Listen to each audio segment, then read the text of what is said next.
बिजबेहरा में ये आतंकवादी आदिल का घर है। आप देख पा रहे हैं चारों तरफ से अब जमींदोज हो चुका है, इसमें कुछ भी बचा नहीं है।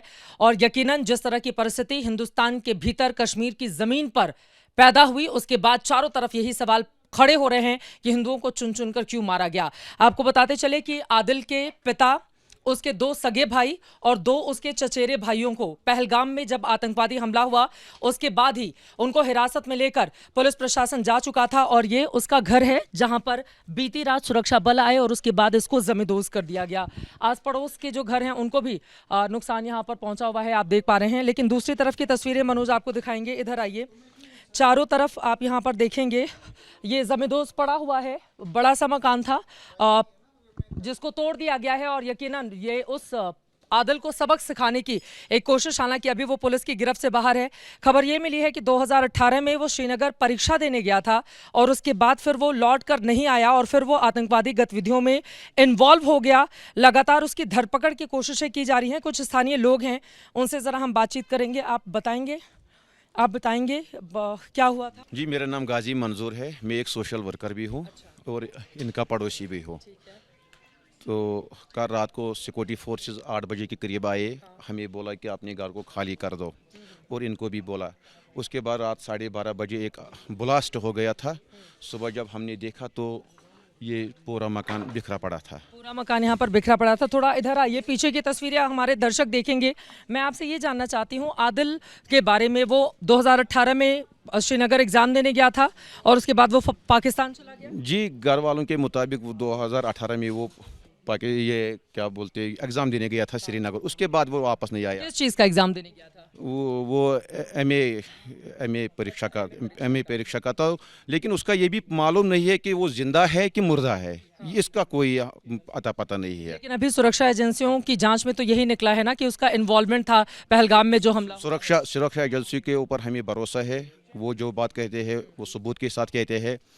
ये जो हम इसके साथ साथ और एक बात कहना चाहते हैं, ये जो पहलगाम में जो इंसिडेंट हुआ, हम उस गांव में बराबर उन पीड़ितों के साथ बराबर के शरीक है। हम मजम्मत करते हैं, निंदा करते हैं उस चीज़ की जो पहलगाम में हुआ है। यहाँ पर आदिल आखिरी वक्त कब आया था अपने घर पे? हाँ, हमने उसको यही देखा था, ये इस घर में पैदा हुआ था। तो बाकी 18 से उसका कोई अता पता नहीं है। अच्छा, और 29 साल उसकी उम्र थी। यहाँ आसपास की तस्वीरें भी दिखाइए। आप लोगों में से कोई बात करेंगे? ये आसपास के लोग हैं जो यहाँ पर रहते हुए हैं, हालांकि इनमें से कोई बात करने को तैयार नहीं है। और आपको बताते चले कि ये जो बाईं तरफ आप घर देख रहे हैं, इसमें बहुत सारी महिलाएं बैठी हुई हैं। आदिल की माँ भी यहीं पर हैं। और जिस समय पहलगाम में हमला हुआ था उसके बाद परिवार के सभी सदस्यों को लेकर जाया गया था, हालांकि बाद में उनकी माँ को 1 घंटे के बाद वापस कर दिया गया। ये उनका घर था जिसको चारों तरफ से जमींदोज कर दिया गया है। और आपको बताते चले कि जिस तरह से आपको याद होगा, एलजी मनोज सिन्हा का भी बयान एक वायरल हुआ था पहलगाम हमले के बाद, या फिर सुरक्षा एजेंसियों की ओर से या फिर सरकार की ओर से भी कहा जा रहा था कि अगर कोई भी आतंकवादी गतिविधि में इन्वॉल्व पाया जाएगा, उसके खिलाफ सबूत होंगे, तो फिर उसके घर को इसी तरह से जमींदोज किया जाएगा। और ये यहाँ पर मौजूद उन तमाम लोगों को भी एक कड़ा और बड़ा संदेश देने की कोशिश है, क्योंकि इन्वॉल्वमेंट की बात सामने आई है। 125 से ज्यादा आतंकवादी सक्रिय हैं, ज्यादातर उसमें से पाकिस्तानी बताए जा रहे हैं। यहाँ के युवाओं को बरगलाकर उन लोगों की ओर से इन्वॉल्व कराया गया है। और हमने आपको यह भी दिखाया कि किस तरह से आतंकवाद को लगातार बढ़ावा देने की कोशिश में पाकिस्तान के सेना प्रमुख और वहां के तमाम आतंकवादी लगे हुए हैं, जिनका बयान एबीपी न्यूज पर आज सुबह से ही आप देख रहे हैं। अगर कोई भी आतंकवादी है उसको उसके किए की सजा जरूर मिलेगी। सजा इसी रूप में होगी। पहले से सरकार की ओर से इंडिकेशन दिए जा चुके थे। और यहां पर आप देख पा रहे हैं कि ये बड़ा सा मकान था, चारों तरफ अब सिर्फ यहां पर मलबा ही बचा हुआ है और जो हिस्सा यहां पर बाकी पीछे की तरफ रह गया है वो भी अब बनवाने के बाद बनेगा नहीं। महिलाएं यहां पर हैं लेकिन वो बोलने को तैयार नहीं है। अंदर कई महिलाएं बैठी हुई हैं, आदिल की मां भी हैं। यकीनन चूंकि उनके बेटे का सीधे इन्वॉल्वमेंट सामने आया है तो उनकी ओर से, हालांकि एबीपी न्यूज से बातचीत में यह जरूर कहा गया है कि अगर उनके बेटे ने आतंकवादी हमला किया है, इन्वॉल्व है, तो फिर उसको मार दिया जाए। लेकिन इससे ज्यादा वो बोलने के लिए तैयार नहीं है। और यहाँ पर आस पड़ोस के तमाम लोग भी हैं। कड़ा और बड़ा संदेश दिए जाने की कोशिश है।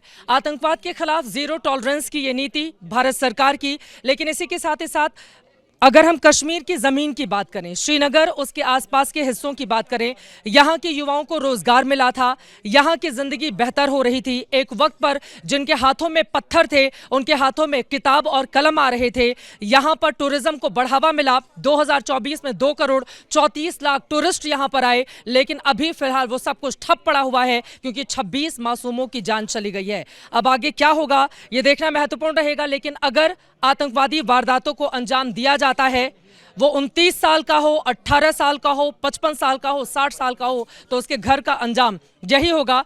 सरकार की ओर से सीधा, कड़ा और बड़ा संदेश इसके जरिए यही दिया गया है। अभी के लिए दीजिए इजाजत।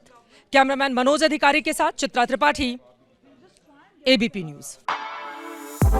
For exclusive and insightful videos, subscribe to our new channel ABP Live Premium.